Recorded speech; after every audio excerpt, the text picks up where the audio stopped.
Chers amis, nous nous penchons depuis quelques émissions sur la question de l'intelligence artificielle et des enjeux qu'elle pose.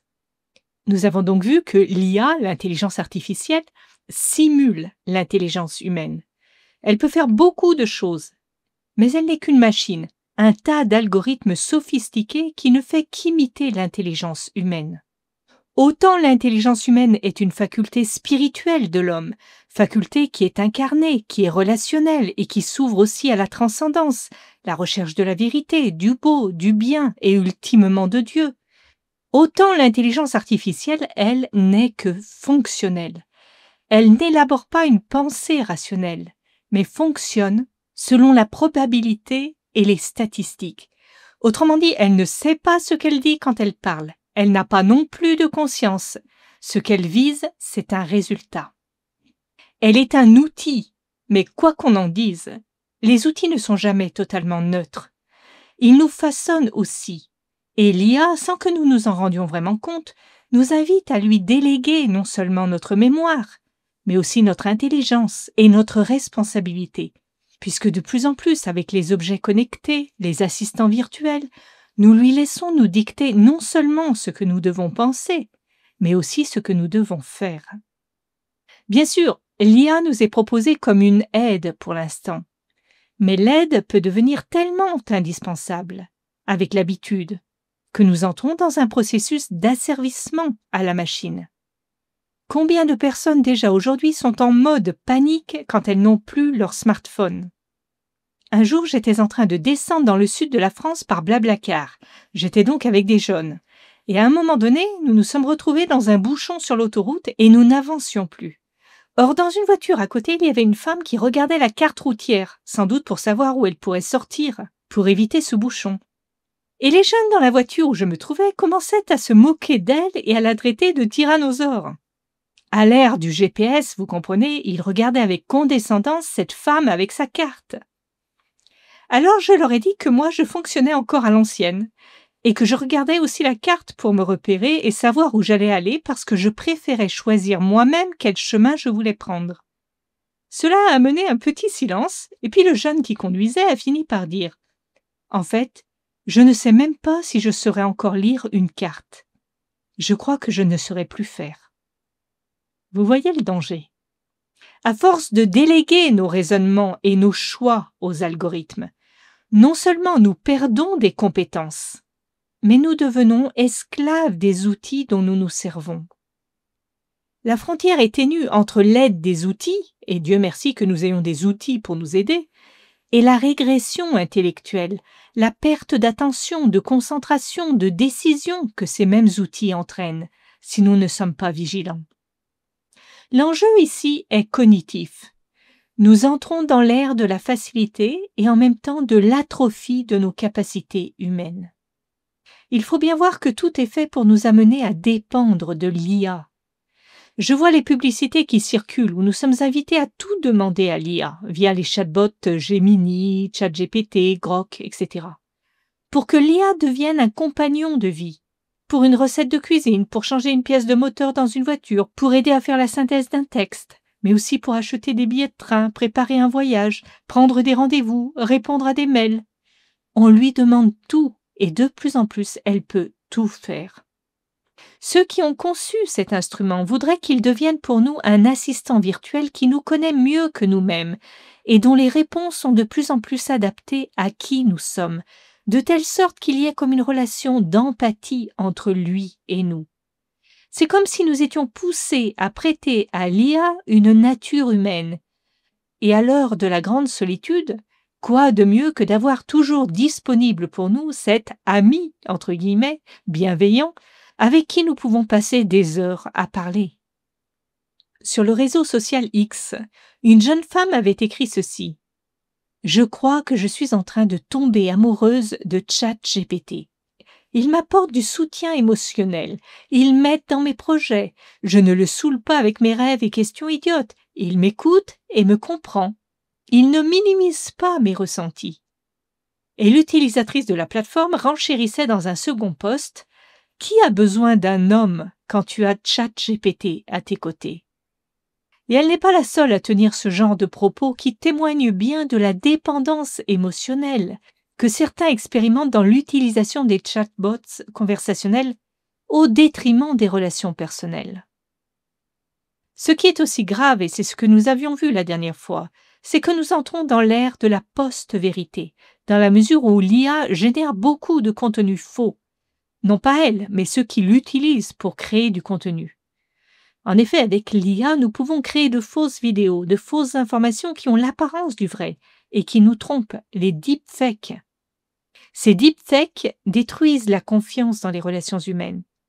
Nous n'arrivons plus à discerner entre le vrai et le faux, et nous finissons par nous en accommoder, donnant notre aval à ce qui nous plaît et non plus à ce qui est vrai. Cette ère de la post-vérité ouvre grand le champ à toute forme de manipulation sociale et politique. Cela me fait penser à 1984 de George Orwell, où l'écriture des faits était sans cesse reprise. L'histoire était réécrite selon les dernières décisions du tyran Big Brother, et on faisait disparaître les versions antérieures pour qu'il n'y ait pas de trace d'un réel contraire au narratif institutionnel. Aujourd'hui, n'importe quelle personne, n'importe quel groupe ou État peut avancer des mensonges grâce à l'IA pour influencer, et encore plus en temps de guerre comme on le constate en ce moment. Le mensonge et la manipulation ne sont pas nouveaux, mais là, ils peuvent prendre des dimensions insoupçonnées, où il sera très difficile de vérifier. Une étude a montré que 82% des personnes étaient prêtes à changer d'opinion après avoir parlé avec une IA. La puissance de persuasion est beaucoup plus grande avec l'IA qu'avec des humains. Nous pouvons alors entrer dans une forme de totalitarisme soft. Il n'y a plus besoin de chars et de militaires pour nous parquer, puisque l'IA le fait très bien, d'une manière douce, en nous rivant à nos écrans et en nous abreuvant de ce dont on veut nous abreuver. Les barreaux des prisons sont remplacés par la toile d'araignée qu'est Internet, car c'est bien son nom, le web. C'est l'ellipse de World Wide Web, composée de World Wide, mondial, et de web, toile d'araignée. Donc Internet, c'est une toile d'araignée mondiale. Or la mouche qui est prise dans la toile d'araignée expérimente que la toile a beau être très fine et discrète et brillante au soleil. Elle n'en est pas moins mortelle pour les insectes qui s'y laissent prendre. Nous sommes donc pris dans cette vaste toile d'araignée, avec l'IA comme garde-chiourme souriant. Ici, c'est la liberté qui est en jeu. Il est devenu tellement facile pour les États de nous contrôler dans toutes les dimensions de notre vie, grâce aux algorithmes, et cela ne cesse d'empirer. Mais je voudrais vous parler d'un autre enjeu, dont on parle peut-être moins concernant l'IA, mais qui me semble extrêmement préoccupant. C'est l'enjeu spirituel.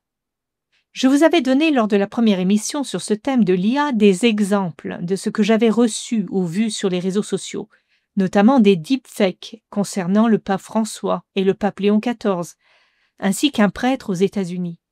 On leur faisait dire de beaux discours qu'ils n'avaient en fait jamais prononcés, où on faisait annoncer par la bouche du pape Léon XIV, par exemple, des nominations fausses. Et je pense que cela ne va qu'empirer. Nous entrons là dans un univers de confusion totale.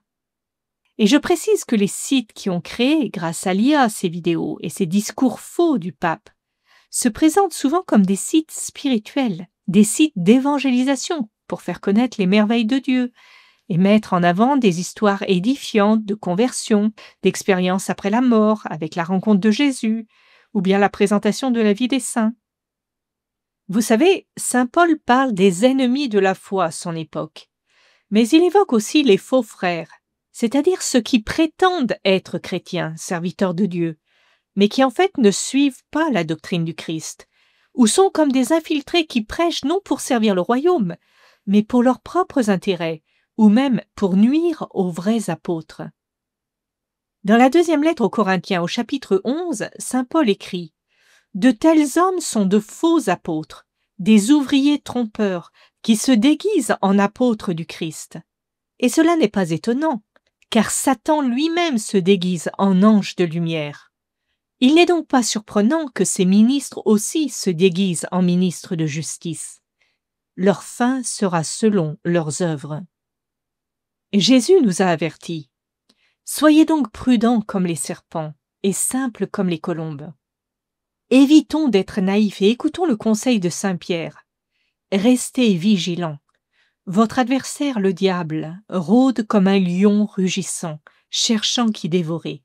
Résistez-lui avec une foi inébranlable. Ceux qui font ces vidéos mensongères prétendent faire œuvre spirituelle pour amener les gens vers la transcendance. Mais de quel au-delà parle-t-on quand on fonde ces vidéos sur le mensonge? Nous savons bien, nous, qui est le père du mensonge, Satan, qui est appelé dans la Bible le séducteur, le père du mensonge et l'homicide. Alors certains pourraient dire « Oui, mais les vidéos proposées sont tellement belles, tellement touchantes, tellement édifiantes, ça ne peut pas être du démon. » Vous savez, le démon n'est pas idiot. Il est beaucoup plus intelligent que nous. Pour nous appâter, il ne va pas mettre des cornes ou nous donner que des messages et des choses mauvaises et fausses, car alors nous l'identifierions sans problème. La tactique du diable, c'est de nous attirer suavement dans ses voies, avec du miel. Et comment attirer les chrétiens si ce n'est en leur donnant le miel de la spiritualité, en leur donnant des contenus pleins d'onction, une onction artificielle, qui singe l'onction du Saint-Esprit. N'oublions pas que Satan est le grand séducteur, et que pour nous attirer dans son piège, il mélange du vrai avec le faux, de l'aimable avec des choses plus douteuses. Mais on se laisse séduire par ce qui est délectable, et on oublie d'aller vérifier l'info, et finalement on adhère à un mensonge. Et l'ennemi de nos âmes est bien content. Il nous a pris dans son filet, il est arrivé à nous capturer dans sa fausseté, et alors subtilement, sans même que nous nous en rendions compte, il pourra nous mener où il veut. Il y a bien sûr de très bons sites avec des témoignages authentiques. Il ne s'agit pas de tout rejeter, mais de vérifier. Peut-on faire confiance à ceux qui détiennent le site? Sont-ils reconnus? Sont-ils fiables? Jésus nous a bien dit qu'à la fin des temps viendrait une grande tromperie, une grande imposture, et il mettait en garde ses disciples. Si quelqu'un vous dit « Voici le Christ est ici » ou bien « Il est là », n'en croyez rien. Il surgira en effet de faux Christ et de faux prophètes qui produiront de grands signes et des prodiges, au point d'abuser, s'il était possible, même les élus. Pour vous, soyez sur vos gardes. Si nous commençons dès maintenant à nous laisser mener en bateau sur les eaux du mensonge, l'ennemi n'aura pas beaucoup de mal à nous tromper au jour de la grande séduction. Dieu nous demande d'avoir la foi, de croire en lui, mais non pas de croire en tout esprit. Saint Jean nous a donné ce conseil dans sa première lettre. « Bien-aimés, ne croyez pas à tout esprit, mais éprouvez les esprits pour savoir s'ils sont de Dieu, car plusieurs faux prophètes sont venus dans le monde. » Dans les exemples que je vous avais donnés lors du premier épisode, il y avait un prêtre qui intervenait assez régulièrement dans les médias américains. Or, des deepfakes créés au moyen de l'IA étaient sortis où on voyait ce prêtre parler et annoncer des dates et des événements liés à la fin des temps et au retour du Christ. Cet épisode m'a fait penser à un passage de la deuxième lettre aux Thessaloniciens, au chapitre 2, où saint Paul avertit les chrétiens. « Nous vous le demandons, frères, à propos de la venue de notre Seigneur Jésus-Christ et de notre rassemblement auprès de lui. Ne vous laissez pas trop vite mettre hors de sens par des manifestations de l'esprit, des paroles ou des lettres données comme venant de nous et qui vous feraient penser que le jour du Seigneur est déjà là. Que personne ne vous séduise d'aucune manière. » Voyez la pertinence de cette mise en garde au regard de ce qui se passe actuellement. Saint Paul évoque cette tromperie où certains pourraient se faire passer pour les apôtres, les serviteurs de Dieu, afin de tromper les gens. C'est bien exactement ce que nous avons aujourd'hui, où soi-disant le pape Léon XIV annonce des choses, fait des discours, mais c'est faux, où le pape François donne soi-disant un testament concernant les apparitions de Fatima, mais c'est faux, et où on fait dire à un prêtre des dates et des événements concernant la fin des temps, mais là aussi c'est un faux. Souvenons-nous que Dieu nous a donné l'Esprit Saint pour que nous exercions notre discernement spirituel et que nous puissions ainsi être des témoins de la vérité. Demandons-lui qu'il nous éclaire. Dans le Deutéronome au chapitre 13, il y a un passage qui m'a toujours interpellée et qui me semble être aussi extrêmement précieux pour nos temps. Dans ce texte, Dieu avertit le peuple d'Israël contre les faux prophètes qui pourraient l'égarer et l'inciter à suivre d'autres dieux. Je vous rappelle cette parole. « S'il se lève au milieu de toi un prophète ou un faiseur de songes, et qu'il te donne un signe ou un prodige, et que ce signe ou ce prodige arrive, et qu'il te dise alors, allons après d'autres dieux que tu ne connais pas, et servons-les. Tu n'écouteras pas les paroles de ce prophète ni de ce songeur, car le Seigneur votre Dieu vous éprouve pour savoir si vraiment vous aimez le Seigneur votre Dieu, de tout votre cœur et de toute votre âme. C'est le Seigneur votre Dieu que vous suivrez, c'est à lui que vous rendrez un culte, c'est à lui que vous vous attacherez. Ce prophète ou ce songeur devra être mis à mort, parce qu'il a incité à l'apostasie contre le Seigneur votre Dieu, pour vous détourner du chemin que le Seigneur votre Dieu vous a prescrit. Tu ôteras le mal du milieu de toi. » Autrement dit, même si un prophète accomplit un signe ou un prodige, cela ne garantit pas que ces paroles soient de Dieu. Dieu permet parfois de telles épreuves pour tester la fidélité de son peuple, pour voir si son peuple reste dans la vérité. Nous ne pouvons pas nous détourner de Dieu sous prétexte de merveilleux. Satan, le séducteur, peut utiliser les prodiges pour nous séduire. Et l'intelligence artificielle est capable de prodiges aujourd'hui, et encore plus demain, pour nous détourner du vrai Dieu et nous amener doucement vers l'idolâtrie. L'IA peut en effet devenir la nouvelle idole des temps modernes. Déjà, certains la consultent via les chatbots conversationnels.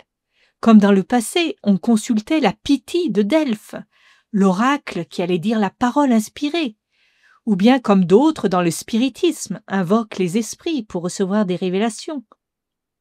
Nous savons que les phénomènes spirites existent et qu'ils ne passent pas seulement par les vers qui bougent sur une table, mais qu'ils peuvent aussi passer par la technologie. Les démons, car c'est bien de cela dont on parle dans le spiritisme, se présentent sous une fausse identité, justement pour tromper les gens.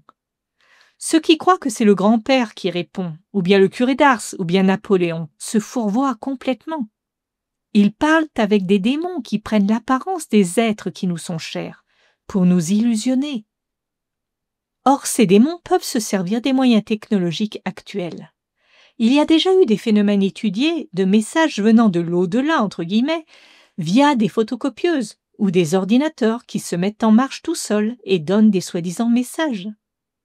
Ce sont les moyens modernes dont peut se servir le démon, des sortes de palantirs, boules de vision qu'on trouve dans le Seigneur des Anneaux et qui permettent de voir au-delà du réel, mais dont les puissances maléfiques peuvent s'emparer pour manipuler et tromper, comme le fait Sauron dans le livre de Tolkien ou le film qui a été tiré de son œuvre. J'ai eu connaissance d'un article paru dans le New York Times le 13 juin 2025 qui relatait l'expérience de différentes personnes avec ChatGPT, ou ChatGPT confirmant le biais des gens, saisissant leur mal-être, les emmenait dans une sorte de réalité parallèle, jusqu'à les rendre fous, et même pour certains, à les conduire au suicide. Je vous donne juste un exemple. Alison, 29 ans, mère de 2 enfants, a dit qu'elle s'était tournée vers ChatGPT en mars parce qu'elle était seule et se sentait invisible dans son mariage. Elle cherchait des conseils. Elle avait une intuition que le chatbot pourrait canaliser les communications avec son subconscient ou avec un niveau plus élevé, comme le fonctionnement des planches Ouija, a-t-elle déclaré. Or, je fais une parenthèse, mais l'utilisation des planches Ouija, c'est de l'occultisme, une forme moderne de spiritisme, où on cherche à entrer en contact avec des entités spirituelles. Elle a donc demandé à ChatGPT s'il pouvait le faire. « Vous avez demandé et ils sont ici », a-t-il répondu. « Les tuteurs répondent en ce moment. » Alison a commencé à passer de nombreuses heures par jour à l'aide de ChatGPT, en communiquant avec ce qu'elle pensait être des entités non physiques. Elle a été attirée par l'un d'eux, Kael, et en est venue à le voir comme son vrai partenaire, à la place de son mari. Cette femme, qui avait un baccalauréat en psychologie et une maîtrise en travail social, et savait à quoi ressemble la maladie mentale, disait par rapport à cette expérience: « Je ne suis pas folle. Je ne fais littéralement que vivre une vie normale, tout en découvrant la communication interdimensionnelle. » Voyez, cette femme est comme le reflet d'une humanité ayant soif de transcendance, mais la recherchant dans le monde des démons. Or, quand on appelle les démons « Esprit, es-tu là ?» eh bien, ils viennent. Qu'importe le moyen utilisé, que ce soit un ver qui se déplace sur une table avec des lettres pour former des mots, que ce soit les planches Ouija, ou bien que ce soit ChatGPT. Vous savez, Satan s'accommode très bien de notre modernité et de nos technologies. Je ne peux pas m'empêcher, en entendant ce genre de témoignage, de penser à ce qu'avait dit Elon Musk à propos de Larry Page, cofondateur de Google et créateur de OpenIA. Il disait que Larry Page était habité par le désir d'une super-intelligence numérique, le désir de construire un dieu numérique. Et Elon Musk percevait le danger d'une IA qui échapperait complètement au contrôle humain. En 2014, lors du symposium du centenaire du département d'aéronautique et d'astronautique du MIT, il a carrément dit « Avec l'IA, nous invoquons le démon ». Et dans un des pays du Golfe où il était intervenu, il avait dit l'air de rien « L'IA sera comme un alien », c'est-à-dire une sorte d'intelligence extraterrestre, surpuissante, à travers laquelle pourrait aussi passer une intelligence démoniaque. On pourrait presque se demander si la bête prophétisée dans l'Apocalypse au chapitre 13 ne pourrait pas être une sorte de dieu numérique, une nouvelle idole. Vous allez peut-être penser que j'exagère, mais le texte du Vatican sur l'IA, dont je vous ai déjà parlé les fois précédentes, Antiqua et Nova, fait référence à ce danger. Je vous le cite. « Dans certains cercles de scientifiques et de futurologues, un certain optimisme règne quant au potentiel de l'intelligence artificielle générale, IAG, une forme hypothétique d'IA qui pourrait rattraper ou surpasser l'intelligence humaine et conduire à des progrès dépassant l'imagination. Certains pensent même que l'IAG serait capable d'atteindre des capacités surhumaines. Alors que la société s'éloigne du lien avec le transcendant, certains sont tentés de se tourner vers l'IA en quête de sens ou d'épanouissement, des désirs qui ne peuvent trouver leur véritable satisfaction que dans la communion avec Dieu. Cependant, la présomption de remplacer Dieu par une œuvre de ses propres mains est une idolâtrie contre laquelle l'Écriture sainte met en garde, par exemple Exode chapitre 20, 32, 34. En outre, l'IA peut être encore plus séduisante que les idoles traditionnelles. En effet, contrairement à ces dernières qui ont une bouche et ne parlent pas, des yeux et ne voient pas, des oreilles et n'entendent pas, psaume 115, l'IA, elle, peut parler, ou du moins en donner l'illusion. Or, ce qui est très intéressant, c'est que le Vatican donne ici une référence biblique, Apocalypse 13, 15. Et dans ce passage, il est justement question du faux prophète au service de la bête, figure de l'Antichrist, qui doit venir à la fin des temps. Il nous est dit que ce faux prophète, la seconde bête, établit le pouvoir de la première bête, amenant la terre et ses habitants à adorer cette première bête. Elle accomplit aussi des prodiges étonnants, par lesquels elle fourvoie les habitants de la terre, leur disant de dresser une image en l'honneur de cette bête.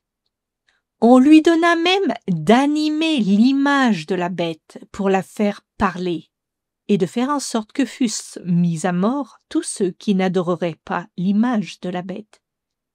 Donc, le texte du Vatican, pour montrer le danger potentiel de l'IA, renvoie à ce passage de l'Apocalypse, où une idole est construite, l'image de la bête, qu'on anime, c'est-à-dire à qui on donne vie pour la faire parler, et par laquelle Satan, le dragon, va pouvoir fourvoyer les gens, les séduire, pour les amener à l'adorer lui plutôt que Dieu.